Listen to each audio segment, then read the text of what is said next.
کسی میں کوئی عیب نہ پایا جائے تو وہ بیان کرنا وہ غیبت نہیں، وہ تو بہتان ہے۔ غیبت کی تفصیل یہ ہے، تشریح یہ ہے، غیبت کی تعریف یہ ہے کہ کسی میں کوئی عیب پایا جاتا تھا، آپ نے وہ اس کی غیر موجودگی میں ڈسکس کیا تو اس کا نام غیبت ہے۔ وہ عیب تھا، آپ سچ ہی بول رہے تھے، آپ ٹھیک کہہ رہے تھے، عیب واقعی تھا، پر اسلام اس کو پسند نہیں کرتا۔ اسلام کہتا ہے کہ اگر تو سمجھتا تھا یہ عیب ہے تو جا کے اس کی تبلیغ کر، اس کو بتا، اس کو کہہ میاں یہ غلطی چھوڑ دے، تو نے ڈسکس کیوں کیا؟ آپ کسی شخص کے پاس بیٹھیں اور کسی دوسرے آدمی کی تعریف کریں، آپ کہیں کہ بڑا اچھا ہے، بڑا بامروت ہے، مہمان نواز ہے، با اخلاق ہے، وعدے کو وفا کرنے والا ہے، دیانتدار ہے، سچ بولتا ہے، آپ تعریفیں کریں۔ آپ کسی کے سامنے تعریف کریں گے نا تو بندہ کہے گا یار کسی دن ملاقات تو کرا، اور جب وہ ملے گا تو اس کی آنکھوں کے اندر ایک خاص کشش ہوگی، پیار ہوگا، ملنے کو جی چاہے گا، ایک خاص راحت ہوگی۔ یہ کب ہوگا؟ جب آپ نے کسی کی تعریف کر دی۔ لیکن اگر آپ کسی کی غیبت کریں گے، کسی کے بارے میں کہیں گے بڑا غلط ہے جی، لوٹ لیتا ہے جی، چور ہے جی، فاسق ہے جی، تو بندہ اگر کبھی مل بھی گیا تو اس سے سلام لینے کو دل۔ ہم نے پتہ کیا کیا ہے؟ تیزی کے ساتھ فروغ پایا ہے ہمارے ہاں نفرت کا ماحول، تیزی کے ساتھ فروغ پایا ہے ہم نے نا، تیزی سے۔ آپ کھول لیں، کوئی یوٹیوب کھول لیں، کوئی ایسا چینل کھول لیں، بس لڑائی ہے، فلانا فلانے سے لڑ رہا ہے، فلانا۔ مذہبی لوگوں کی میں منت کرتا ہوں کہ خدا را دین کو اس طرح کا ماحول تو نہ آپ دیں کہ لوگ کہیں کہ ان میں کوئی شے ہے ہی نہیں، فلانا فلانے کا جواب دے رہا ہے، فلانا فلانے کا، اور بازاری زبان استعمال کی جا رہی ہے۔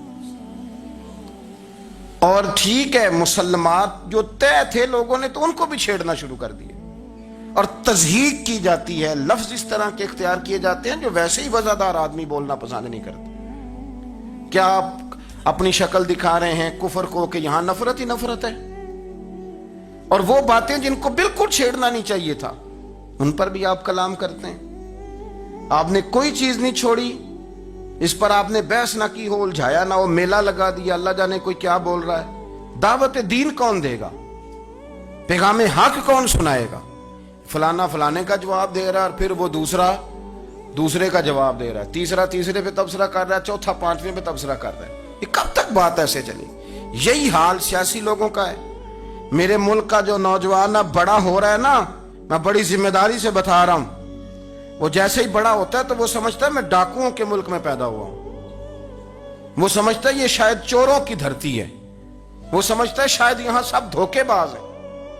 ہم اس طرح سے نچوڑ کے لوگوں کے دلوں میں نفرت بھری ہے، نچوڑ کے کہ لوگ سمجھنے لگے ہیں اس ملک میں تو کوئی بندہ دیانتدار ہے ہی نہیں، کوئی بندہ اچھا ہے ہی نہیں، کوئی بندہ نیک ہے ہی نہیں۔ مذاق اڑاتے، ایک صاحب میرے پاس آئے ہوئے تھے، کہنے لگے پیر صاحب 11 سال ہو گئے پولیس کی نوکری کرتا ہوں، 1 روپیہ رشوت نہیں لی۔ وہ چلا گیا، میں نے اسے تھپکی دی تو وہ نکلا ہے، تو ایک بندہ کہنے لگا سب انہیں جو ہوتے نہیں نہ سکتا۔ میں نے کہا یار تو منشی ہے اللہ کی رحمت کا، یہ میرے رسول اللہ کا دین ہے، اور قیامت تک لوگ اس پر عمل کریں گے۔ اس نے 11 سال کہا، وہ 40 سال بھی کہتا تو میں ماننے کو تیار ہوں۔ کیوں کچھی باتیں کرتے ہیں؟ آپ نے تو تباہی کر دی، کوئی بندہ ٹھیک نہیں بچا۔ ایسے میلہ لگا ہوا ہے، اس دھرتی کو آپ برا کہتے ہیں، اس کو چوروں کی اور ڈکیت کی اور فرار لوگوں کی آپ دھرتی کہتے ہیں۔ یہ وہ دھرتی ہے جس نے داتا گنج بخش علی حجویری جیسے لوگ رکھے ہوئے ہیں، یہ وہ دھرتی ہے جہاں بابا فرید جیسے لوگ بستے ہیں۔ کیا بات کرتے ہیں صاحب، یہ اتنے بزرگ ترین لوگ یہاں بستے ہیں اور آپ کیا بات کرتے ہیں؟ اور دیکھیں، میں بالکل ہی غیر سیاسی اور غیر جانبدار رہتا ہوں ملکی معاملات میں، لیکن جس شخص نے پاکستان کو ایٹمی قوت بنانے کے لیے، اب تو بڑی عمارت ہو گئی ہے، غربت میں جس بندے نے کام شروع کیا تھا کہ ایٹمی طاقت بن جائے، اس نے کوئی کام کیا کہ نہیں کیا؟ آپ کو پاورفل بنایا کہ نہیں بنایا؟ کبھی تبصرہ ہوتا ہے اس پر بھی؟ ہمیں لاکھ اختلاف صحیح، ہم بھی بات کرتے ہیں مخالفت میں، لیکن تباہی نہیں اتار دی ہم نے، توہین کر کر کے، نفرت پھیلا پھیلا کے۔ اس سے پہلے جو حکومت گئی شاید اس کا سب سے بڑا مخالف میں ہوں، لیکن ایسا نہیں ہے کہ انہوں نے کوئی کام بھی ایسا نہیں جو اچھا نہ کیا ہو، ایسا نہیں ہے۔ میں ملک بھر میں سفر کرتا رہتا ہوں، میں دیکھتا ہوں بہت ساری جگہیں ایسی ہیں، بہت سارے دیہات ایسے ہیں جس میں بڑے بڑے شاندار روڈ بنائے گئے، کام کیا گیا، ان کی 99 خامیاں اپنی جگہ پر، خوبی کا بھی تو ذکر کریں۔ یہی حال اس گورنمنٹ کا ہو رہا ہے، لاٹھ لے کے لوگ ہیں، یہ بھی گندا وہ بھی گندا۔ آپ کس طرح کی بات کر رہے ہیں؟ آپ نے تو ملک کو یہ نام دے دیا ہے کہ یہاں کوئی اچھا انسان بستا ہی نہیں، مولوی ہیں تو سارے برے ہیں، پیر ہیں تو سارے برے ہیں۔ کیا بات کرتے ہیں صاحب؟ یہ میرے رسول اللہ کی قوم ہے، یہ نبی پاک کی امت ہے، اور حضور نے فرمایا میری امت کبھی گمراہی پر جمع نہیں ہوگی۔ یہ نہیں ہو سکتا سارے لوگ ہی غلط ہو جائیں، لیکن ہم نے تباہی اتار دی۔ جس کے ہاتھ میں سپیکر آتا ہے وہ سب کی پگڑیاں اچھالنا ضروری سمجھتا ہے، جس کے ہاتھ میں قلم آتا ہے وہ کہتا چونکہ میں لکھ رہا ہوں تو میں اکیلا ٹھیک ہوں، باقی سارے غلط ہیں۔ محبت کو فروغ دیں، پیار کریں، اخوت کا رنگ دیکھیں۔ حاتم طائی کی بیٹی مجرم بن کے آئی تھی، مجرم بن کے، کلمہ نہیں پڑھتی تھی، اور اس کو سامنے کھڑے کر کے میرے نبی پاک نے فرمایا تیرا باپ کلمہ نہیں پڑھتا تھا پر اس میں عادتیں اچھی پائی جاتی تھی، اس کی صفات ٹھیک تھیں۔ یعنی حضور تعریف کر رہے ہیں، نبی پاک تعریف، اور ہماری زبان گونگ ہو جاتی ہے تعریف کی دفعہ۔ ہم تو جو میری بات مان گیا وہ بندہ ٹھیک ہے، اور جس نے میری بات نہیں مانی وہ بندہ درست ہے، یہ گونگ ہو جاتا ہے ہمارا مزاج۔ اپنی زندگی میں اچھے الفاظ ادا کریں، اولیاء اللہ کے بارے میں، ان لوگوں کے بارے میں جو مسلمہ بزرگ ہیں، ہمارے امت کے مسلمہ بزرگ ہیں، ان کے بارے میں ہم ایسی کمزور باتیں کرتے ہیں جن کا سرے سے کوئی وجود نہیں، سرے سے کوئی داستان نہیں ان لوگوں کی۔ تو یاد رکھیں میرے عزیز، میرے رسول کریم صلی اللہ تعالی علیہ وآلہ وسلم نے جو ہمیں دین دیا وہ محبت والا دین ہے، وہ پیار والا دین ہے، وہ اخوت والا دین ہے۔ اس میں پیار کریں گے، پیار آگے لے کے جائیں گے، پیار کو فروغ دیں گے۔ سنیں حدیث میرے نبی پاک علیہ السلام نے فرمایا قیامت کے دن رب کریم فرمائے گا کہاں ہیں وہ لوگ؟ منادی اعلان کرے گا میدان محشر میں، کوئی آدمی اعلان کر وہ کہاں ہیں لوگ؟ اور تو کس کو ڈھونڈ رہا ہے؟ فرمایا مجھے رب نے بھیجا ہے کہ وہ بندے ڈھونڈ کے لاؤ جو دنیا میں میری رضا کے لیے ایک دوسرے سے محبت کیا کرتے ہیں۔ وہ بندے ڈھونڈ کے لاؤ، بندے ڈھونڈے جائیں گے۔ یا رسول اللہ رب ان کا کیا کرے گا؟ تو نبی کریم صلی اللہ علیہ وسلم فرمانے لگے رب فرمائے گا تم دنیا میں میری رضا کے لیے ایک دوسرے سے پیار کرتے تھے، آج میرے عرش کے سائے کے علاوہ سایہ کوئی نہیں، آج میں تمہیں اپنے عرش کے سائے میں جگہ عطا کروں گا۔ میری رضا کے لیے پیار کیا تم نے، میری رضا کے لیے محبت۔ خدا را تھوڑا تھوڑا لوگوں سے پیار شروع کریں۔ آپ یقین کریں وہ پولیس والے سے آپ کہیں نا کہ تو اپنا رویہ ٹھیک کر، تو کہتے تو انہیں پتہ نہیں بندے کس طرح دا ساڑھنا سلوک کرتے ہیں۔ وہ بھی مطمئن ہے، وہ کہتا ہے اگر میں گالی گلوچ کر رہا ہوں تو میں ٹھیک کر رہا ہوں۔ وہ کہتا ہے یہ لوگ لائے کیس ہیں۔ آپ دیکھ لیں، آپ سمجھ لیں چیزوں کو۔ میں نے ڈاکٹر صاحب سے کہا کہ تھوڑی سی آپ لوگوں سے شفقت کریں، غریب لوگ آتے ہیں تو کہتے ہیں مفت دوائی دیں تو یہ بیچ دیتے ہیں جا کے۔ ہر شخص نے ایک دوسرے کے خلاف کہانی بنا لی، نفرت کے لیے کوئی نہ کوئی پلان کر لیا، ہمیں باتیں مل گئیں، ہم نے داستان سرائی کر لی، ہم نے اپنے ذہن کو اکٹھا کر لیا۔ مجھے بتلاؤ نا یار، اگر رسول کریم صلی اللہ علیہ وسلم اور باقی انبیاء بھی قوموں کے بارے میں یہ سوچتے کہ یہ بڑے ظالم ہیں، یہ بڑے چور ہیں، یہ بڑے ڈکیت ہیں، یہ بڑے غاصب ہیں، یہ کافر ہیں، منافق ہیں، تو بھلا ہو سکتا تھا، لوگوں کا فائدہ ہو سکتا تھا۔ وہ لوگ بڑے بڑے سخت گیر تھے، پر محبوب نے فرمایا وہ جو کریں گے وہ ان کا انداز، اور ہم جو کریں گے وہ ہمارے رب نے ہمارے ذمے لگا کے بھیجا ہے۔ اپنی زندگی میں تلاش کریں اور پیار کریں اور اچھے لفظوں سے لوگوں کو یاد کریں اور خوبصورت لہجہ اختیار کریں اور ٹھنڈی اور اچھی باتیں کرنے کی کوشش کریں، اللہ کی رضا کے لیے، اللہ کی رضا کے لیے، اللہ کے بندوں سے پیار۔ یارو دیکھو، عورت ہو طوائف، زندگی ساری بیت جائے گناہوں میں، لیکن میرے نبی پاک فرماتے ہیں وہ رب کی رضا کے لیے کتے سے بھی پیار کر لے تو رب اسے جنت عطا کر دیتا ہے۔ تو کتے کو پانی پلا گئی، پر پلا گئی نا اللہ کی رضا کے لیے، اسے کوئی فائدہ تو نہیں تھا نا، وہ اللہ کی رضا کے لیے پلا گئی، تو رب کریم نے اس کے سارے گناہوں کو، کسی سے پیار تو کریں، خدا را کسی سے پیار تو کریں۔ اس سال میرے گاؤں کے میلے کی بھیڑ میں جو گم ہوا وہ ایک بھکارن کا لال تھا، اس غریب کو تلاش تھی متاع خلوص کی، اور مخلوق چپ رہی کہ یہ مشکل سوال تھا۔